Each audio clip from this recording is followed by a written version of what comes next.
Hi everyone, I'm Dom and welcome back to the channel. Today I'm taking you down a little trip down the memory lane.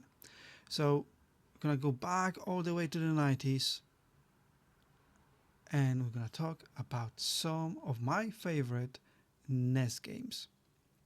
This lovely 8-bit console. So these will be my favorite games.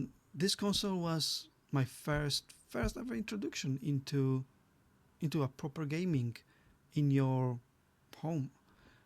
I played a lot in arcade, but I never had a console at home, so this one was the first one. And there's a little bit something I have to explain now. So I never actually had NES. So what we had in Poland was called Pegasus, and Pegasus was an exact clone, or very, very, very close clone to Famicom, so USA version of NES. It played all the same games. It had those small cartridges. Um, it had all the same accessories as NES or Famicom, and it even had few different versions. So my version looked more like a Famicom. There was a version that looked more like a Super Nintendo, although it was still clone of NES, and it was completely legal. Back then, the copyright law didn't really exist, or it wasn't as enforced. You could see commercials of this device in the TV, billboards, magazines, everywhere. Every shop was selling it. Imagine like having a exact copy of Switch, just name it differently, and have all the games pirated on it, and that will be available for you to buy on in every single shop, and have commercials of it on YouTube. That would be insane. That's just wanted to explain what actually NES means for me. And now I'm gonna talk about games that I loved as a kid. These are probably not all the games I played as a kid, but these are the games that if you ask me what I played, these will be the games I will name almost instantly. So I thought I'm gonna make a quick video about them. So sit down and enjoy.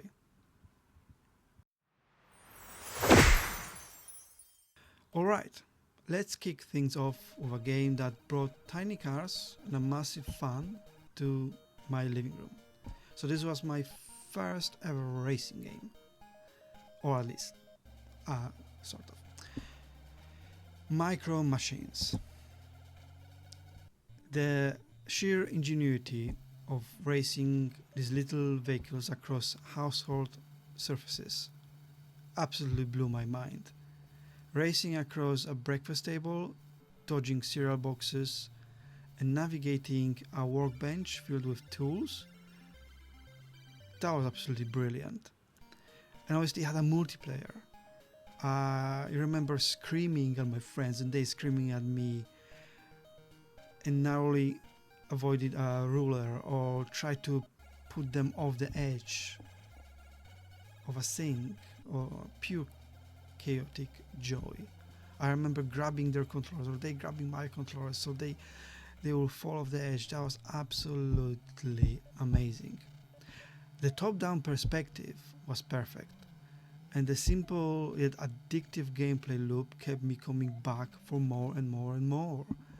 I remember there were lots of different characters you could choose, so many different vehicles you could choose. And I remember it was such a joy when I finally managed to finish something that you could call today a campaign. That was absolutely amazing, and I absolutely loved it. So many different tracks, cars, environments, everything. That was an absolute perfect game to start my journey with NES.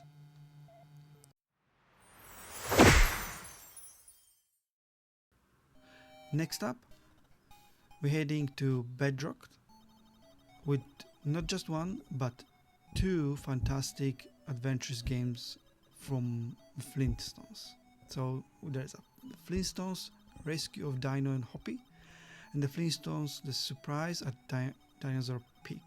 So the first game from these two I played was the Surprise at Dinosaur Peak, but I believe that's a second, that's basically almost like a sequel to the Dino and Hoppy, but I played them other way around. The Dinosaur Peak, out of these two, was my favorite. It was an epic game. It was probably one of my first NES games as well. The graphics were amazing. The environments looked so colorful, and I could swear that they were animated, but now going back in the past days, they were not animated, obviously. The boss battles, oh yes, the boss battles were absolutely incredible. Very easy for me back then, I remember. And you could switch the characters between Barney and Fred. That was great. I remember the level in a witch house. That was absolutely fantastic. I love that everything was massive in that level comparing to your character. Great perspective. I remember that the last level was so unforgiving when you were running from the boulder. I hated that, but I managed to finish the game. And the second game that I think came out first was Dino and Hoppy. Obviously another charming platformer, and again you were playing as Fred and Barney, and you could switch between their abilities. You could you could use Fred's clap for whacking enemies and Barney's agility to make those tricky jumps. Again, the levels were very vibrant, the music was catchy, and the whole quest to save their pets felt genuinely engaging. And also I remember that during the same time I was watching the Flintstones on the Cartoon Network, all in English. That completely I didn't understand what's going on there, but I still watched that. And obviously playing the same game, or the game with the same characters, that was absolutely fantastic.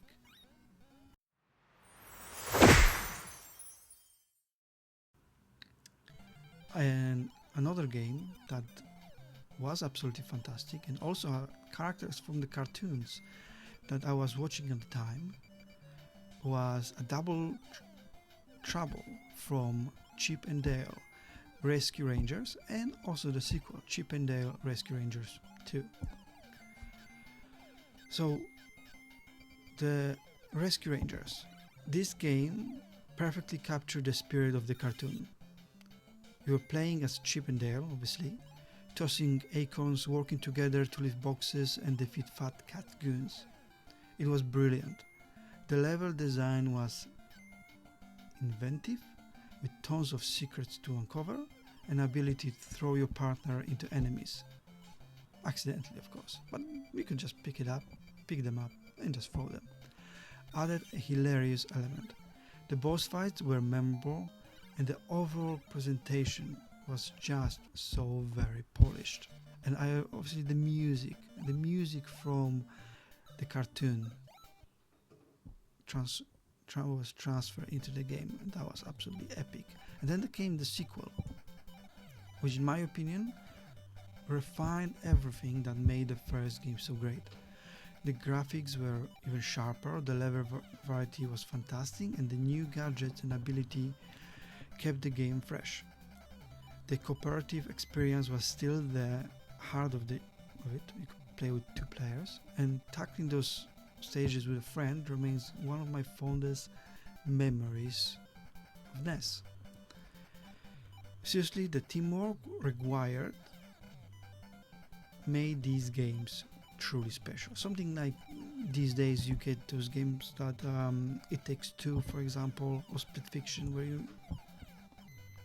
you had this back in the NES times, that you had to play together to overcome obstacles. So that's absolutely amazing that you had that. Now be almost 30 years ago, 35 years ago.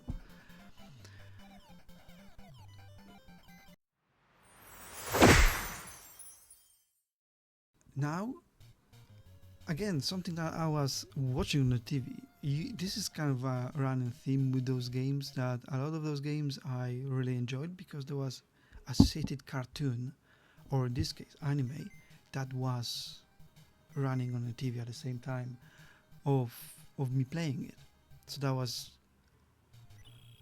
even making the whole experience even better. So let me introduce you, if you don't know yet, Captain Tsubasa or Captain Hawk, is depending which country you're watching this from. So this was based on very popular anime called Captain Tsubasa, and the game itself is based on its second year as a junior team. So it's not the first season of the anime, it's the second one where he joins the junior team.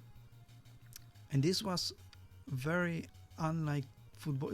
I wouldn't call this as my first proper football game, although it was probably the first sport game, because it had many RPG elements. Now, the game I had was all in Japanese. I had absolutely no idea what I'm clicking on, so probably for the first a month I don't know how many days I was figuring out what each letter or word actually means, what it's gonna do, which one is pass, which one is shot, and so on and so on. And the story, obviously I can't read Japanese, so the story was just, because it was based on the cartoon, it was quite easy to understand from that perspective. And like I mentioned, it was a tactical RPG disguised as a sports title, basically. There were some dramatic cutscenes when you're making the special moves with over-the-top animations, as you know from the anime itself. There was a lot of a strategic command-based gameplay as well, and made every match feel like an epic showdown. And every match was just like in anime, much longer than probably expected to be. You're trying, obviously, always pass to Tsubasa, which is the main character, to do his drive shot. Or later on, when you took over the Japanese national team, I think it's under 20s or under 21s, can't remember now, you tried to do Hyuga's tiger shot. These were absolutely incredible. And like I mentioned, the story mode was following Tsubasa's journey to become the best of the best. If you know the anime, he wanted to win the championship and go to Brazil with Roberto, and eventually he did, after winning the World Cup with Japanese team. Absolutely amazing game, and I'm still going back to it, and I still with some English translations this time.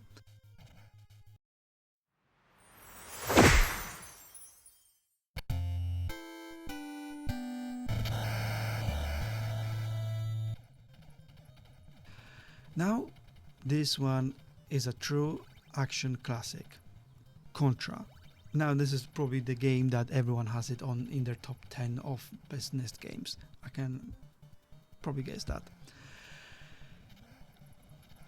Contra was probably my first action adventure game this type, because it was added to every Pegasus, every NES, Famicom that was sold, because it came on a cartridge with 168 games on one cartridge, and Contra was first always on the list.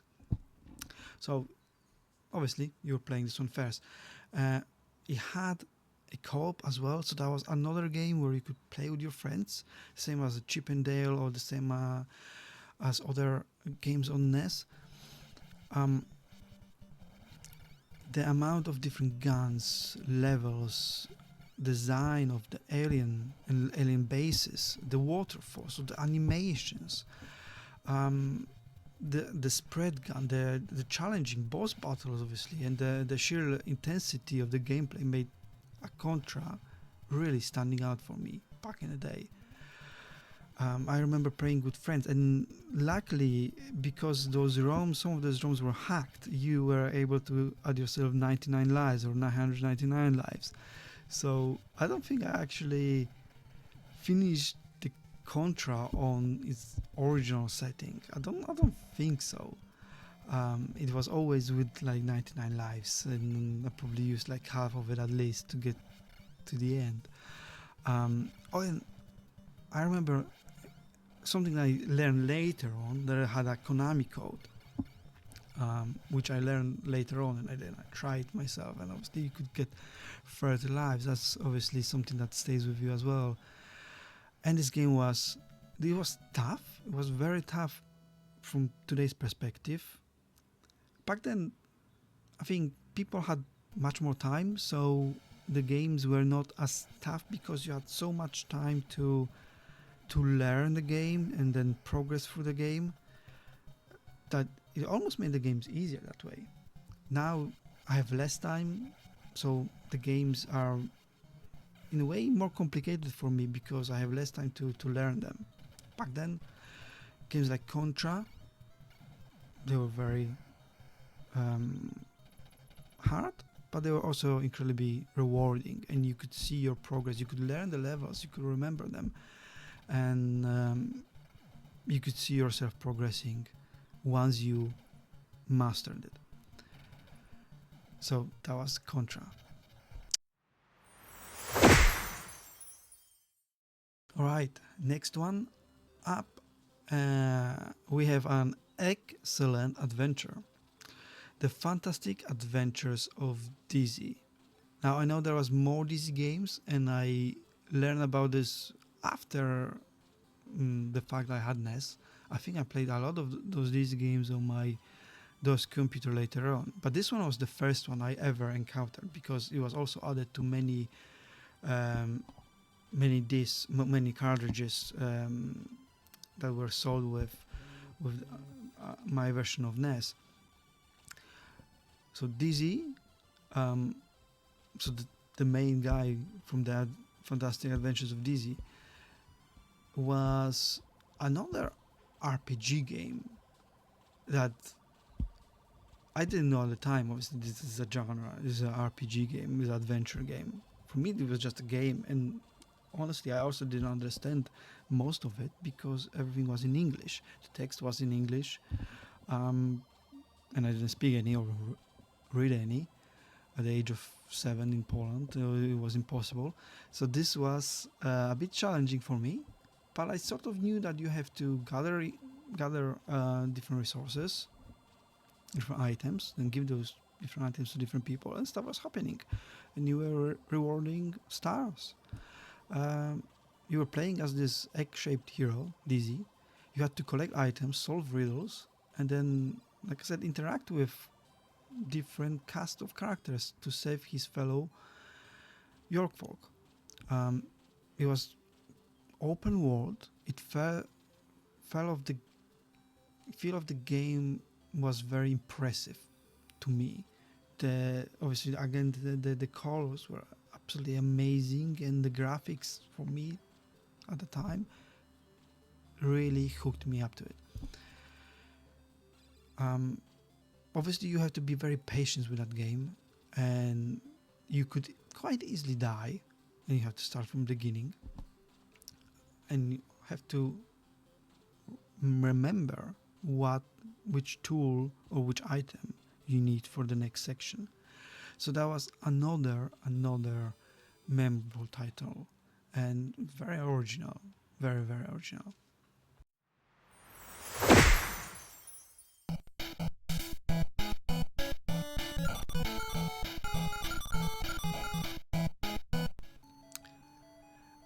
And now let's get adventurous with a certain wealthy duck.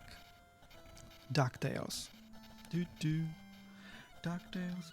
So that's another game based on famous cartoon.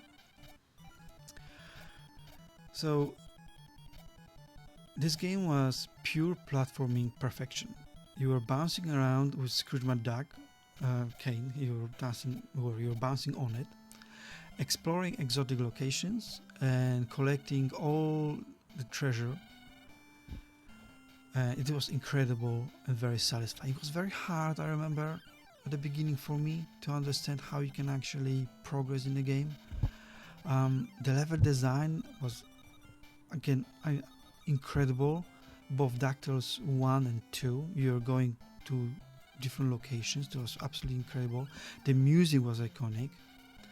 The gameplay was a lot of fun, although it was very hard, at least for me, from what I remember. But I wanted more. After finishing Dactyls 1, I did play Dactyls 2. I can't remember if I finished Dactyls 2.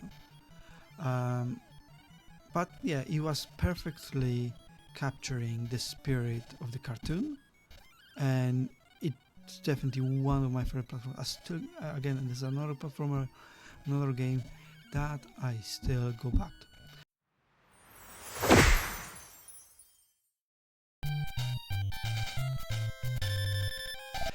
And now finally, the last game, but certainly not least. So this one is the game I remember very well in my head, and I don't think it's that popular.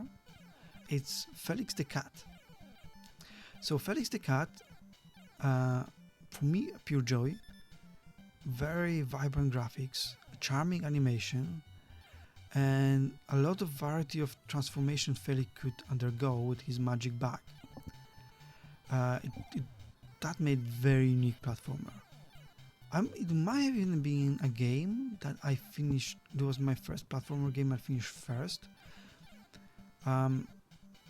Remember, I got all those games at once. You could buy all those games on the market. It was obviously everyone was pirated, as we know now, but back then that was normal. You could just go there, pay, I don't know, £2 and get yourself a new cartridge with a new game. So all those games were available at the same time for me, because I didn't know at the time Super Nintendo was almost out when I had NES, or was already out. So going back to Felix the Cat, you could turn into a tank, a submarine, or a hot air balloon. That was very surprising and kept the gameplay incredibly engaging. The music was also a bit very memorable, and the overall feel of the game was just so lighthearted and fun. I absolutely love that game. And it's a game that always puts a smile on my face, because I remember it very, very well. It's so weird that I remember that specific character. I did watch cartoon, but I wasn't a massive fan of the cartoon itself, but the game was absolutely amazing. So yeah, so there you have it. So these were my favorite games from NES. I appreciate these are obviously not the best games that you could probably list.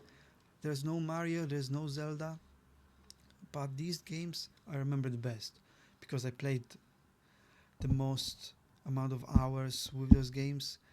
They were very addictive. They were very addictive at the time, and all those characters very memorable. Probably because there were often cartoons or animes that I was watching at the time of these games, while I was playing these games as well. So hopefully you enjoyed this video. Let me know in the comments what you think. Let me know in the comments what games you remember from that era. What games are your favorites? Or maybe if you're from Eastern Europe, do you remember Pegasus? Do you remember playing on that? If not, what games on NES or Famicom you played? Let me know in the comments. Leave a like, subscribe to the channel, and I'll see you in the next video. Thank you. See you then.